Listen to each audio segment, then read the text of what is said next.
안녕하세요. 빠른커피의 김사원입니다. 이번 시간에는 커피의 바디에 대해서 이야기 드릴 건데요.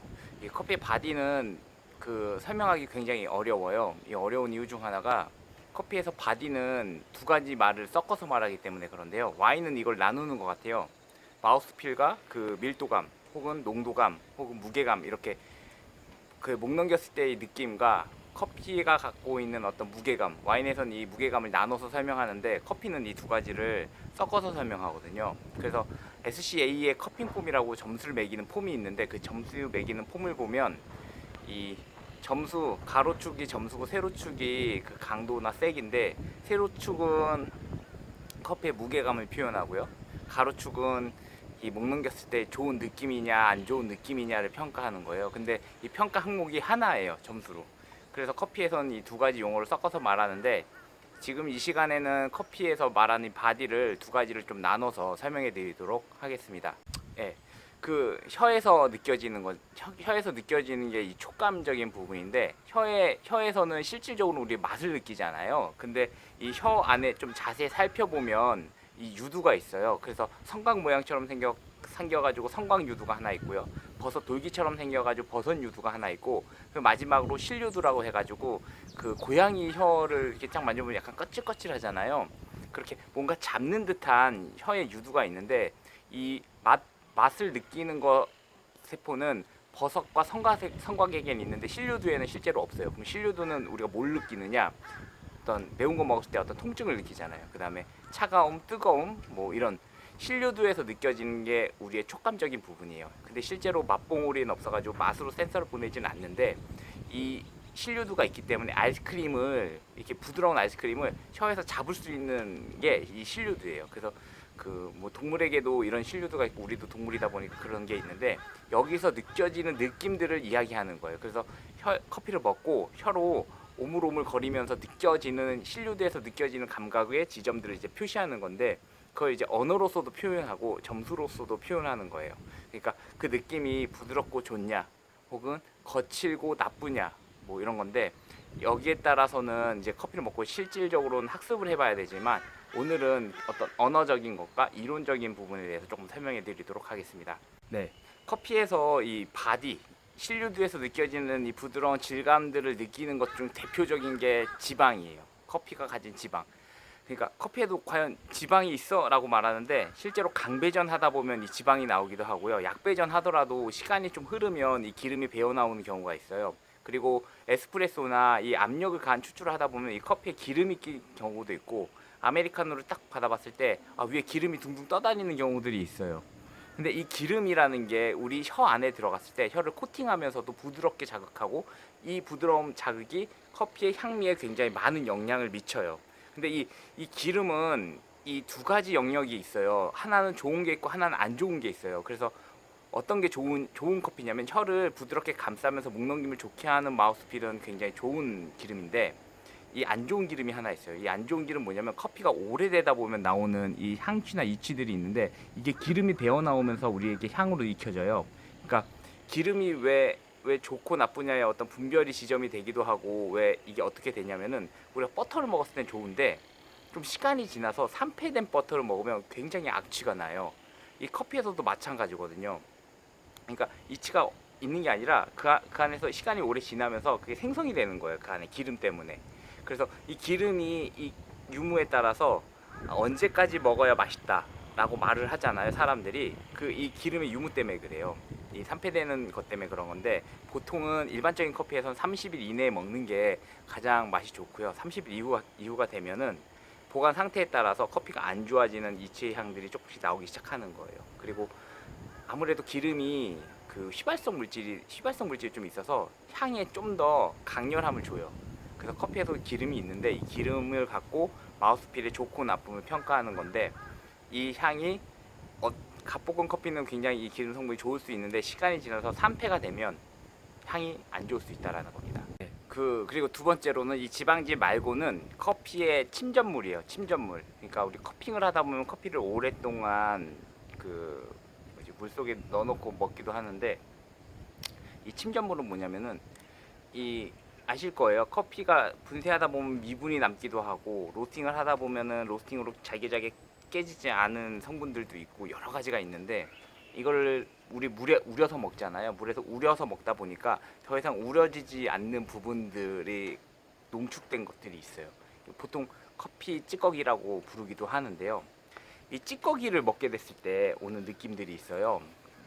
뭐 분필 같다거나 마분지 같다거나 뭐 이런 것들인데 이런 것들이 바디에 굉장히 많은 영향을 미쳐요. 그리고 뭐 담배째나 뭐 이런 걸 느끼셨다면은 이 침전물이 많은 거예요. 그리고 이걸 바디랑 연결지어서 설명하는 겁니다. 커피가 이 와인과 조금 다른 부분이 바로 이 지점인데요. 와인에서는 마우스필과 농도감을 따로 표시하기도 하고 따로 이야기하는데 커피는 이 부분을 한꺼번에 이야기해요. 그런 이유 중 하나가 맨 처음에 지방에 대한 이야기 했잖아요. 지방이 적당할 때는 굉장히 좋은데 많아지거나 혹은 이치가 생겨가지고 시간이 오래 지나면 그 지방질 성분이 산패된 커피로 표현이 돼요. 그래서 커피가 무겁더라도 안 좋게 평가되는 경우가 있어요. 침전물도 마찬가지. 적당한 침전물이 있을 때는 커피가 굉장히 맛있을 수 있는데 침전물이 너무 과도하거나 너무 묵직한 게 있으면 담배째나 담배째나 뭐 이런 식으로 표현될 수도 있거든요. 그래서 어떤 그 사이의 분별이 중요한데 그래서 커피는 이 두 가지를 좀 섞어서 말해요. 뭐 이를 섞어서 말하는 이유 중 하나가 와인과 다르게 와인은 그래도 병에 들어가는 순간 그 와인을 누구나 먹으면 비슷하게 느낄 수가 있어요. 섞어서 먹으면. 근데 커피는 같은 원두를 주더라도 어떤 물로 내리느냐, 어떤 환경에서 내리냐, 어떤 온도에서 내리느냐, 이 편차가 너무 많아요. 거기에 추출 도구까지 들어가면 편차가 좀 더 많아져요. 그래서 지금 말하는 맛들은 뭐냐면 모두 커피에 관련된 커피의 잠재력에 대한 것들에 대한 말인데 이 커피가 어려운 부분 중 하나가 이렇게 용어들이 어떤 기준점 없이 섞여서 말한다는 거예요. 그리고 이런 것들을 끊임없이 고민하면서 나왔던 어떤 결과물들을 이제 제가 설명해 드리는 건데 이 역시도 정확하지 않다라는 거예요. 왜냐하면 이건 오래된 거야, 이건 오래되지 않은 거야 했을 때 대략 30일이라고 말했지 어떤 상태에서 30일이 될지는 사실 알 수가 없어요. 보관만 어떤 냉동고나 냉장고 어떻게 보관만 잘 해놓으면 30일 이후 된 커피도 굉장히 맛있을 수가 있거든요.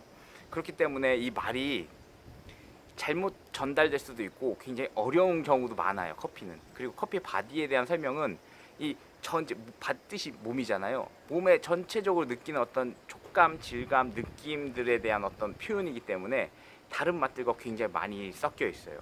커피가 이 무겁다고 해서 항상 좋은 것도 아니고 가볍다고 해서 항상 나쁜 것도 아니에요. 왜냐면 그 중간에 어느 시점이 좋고 나쁨이 있기 때문에 사람마다 그 기준들에 대한 어떤 언어적 정의만 설명해 드리도록 하겠습니다. 가장 가벼운 커피는 워터예요. 그러니까 뭐냐면 물 같은 커피가 있어요. 물에 그 원액을 좀만 타서 아메리카노 좀만 타서 먹는 사람들이 있어요. 혹은 티 같다. 허브티 물에 타서 먹잖아요. 이렇게 가벼운 커피를 즐기는 사람들이 있어요. 이 가벼운 커피, 그 워터리하다라고 표현하는데 이 워터리 같다고 하더라도 향이 좋으면 혹은 부드러우면 물도 어떤 물은 굉장히 부드러워요. 예, 부드러운 물이 있어요. 거칠지 않고 그런 물이랑 같이 먹었을 때 좋게 평가할 수도 있는 거예요. 워터리하지만. 근데 워터리하다고 보통 표현하면은 우리는 약간 거칠다, 좀 가볍다, 뭐 이런 느낌으로 많이 말하기도 해요. 그 다음에 씬인데 이게 씬도 가볍다라는 소리예요. 근데 커피가 들어있긴 한데 좀 느끼기엔 조금 뭔가 부족하다라고 했을 때 씬이라고 하고 이거는 뭐냐면은 커피를 똑같이 내렸는데 뭔가 잘 분해되지 않은 거예요. 잘 분해되지 않아가지고 물에 잘 우러나지 않는 상태. 뭐 이런 걸 말하고 그 다음부터 이제 커피 좀 같아지는 건데 스무스, 부드럽다. 커피가 스무스하게 넘어가는 것들이 있어요. 약간의 기름질 성분도 있으면서도 그 침전물도 적당히 있어가지고 부드럽게 넘겨지는 경우 물과 잘 조화롭게 이 스무스하게 넘어가는 커피들이 있으면 그 다음에 크림 같은 커피들이 있어요. 지금 요즘 유행하는 커피들이 약간 크림 같은 건데 이 크림같이 부드럽게 입안에 넘어갔을 때 아이스크림처럼 부드럽게 넘어가는 크림 같은 커피들이 있어요. 이 크림 다음에는 어떤 커피냐면은 버터리 약간 묵직하잖아요. 약간 묵직한 커피들이 있어요. 약간 묵직하고 근데 향미가 굉장히 좋네. 저는 이 그 묵직한 커피들이 가격이 좀 비싸더라고. 제가 먹어봤을 때 버터리한 커피들이 풍미도 좋지만 물론 애프터랑 연결되어 있기 때문에 풍미도 좋지만 가격도 좀 비싸요. 그 다음이 이제 헤비인데 이 헤비는 어떤 커피에 있냐면은 보통 일반 커피에는 없어요. 인도네시아 커피에 가다 보면은 그 수마트라 지역의 커피를 먹다 보면은 가끔 헤비한 커피들이 있는데 이게 헤비한 게 너무 무거워서 안 좋을 수도 있고 너무 적당히 무거워서 좋을 수도 있는데 저는 굉장히 좋다고 표현해요. 왜냐면 같은 성분에 이렇게 헤비한 바디가 나오면 저는 좋다고 생각하고 거기에 단맛이랑 애프터 테이스트까지 일반 커피에 없는 향이 있으면은 저는 굉장히 뛰어나다고 생각하는데 이 커피를 하는 이 사람과 대중과 또 저의 이 미세한 취향 차이가 있어요. 미세한 취향 차이. 이 취향 차이 때문에 이 평가들이 여기서 어긋나기도 하는데 저는 헤비한 커피를 인도네시아 커피에서 많이 느껴봤고요. 그다음에 중남미 지역 커피에서도 가끔 느낄 때가 있어요.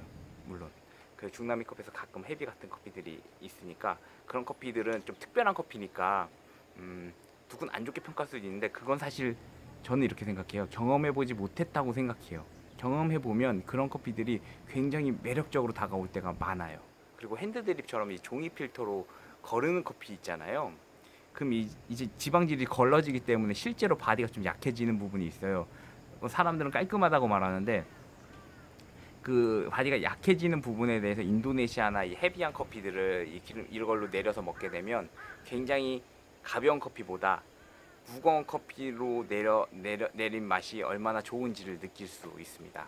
그리고 마지막으로 약간 오일리한 커피나 뭐 그다음에 굉장히 무거운 싱크라는 커피들이 있는데 이 굉장히 무거운 커피가 되는 경우는 뭐냐면 너무 강배전해 가지고 커피가 너무 침전물이 많다거나 기름 성분이 너무 많이 나왔을 때예요.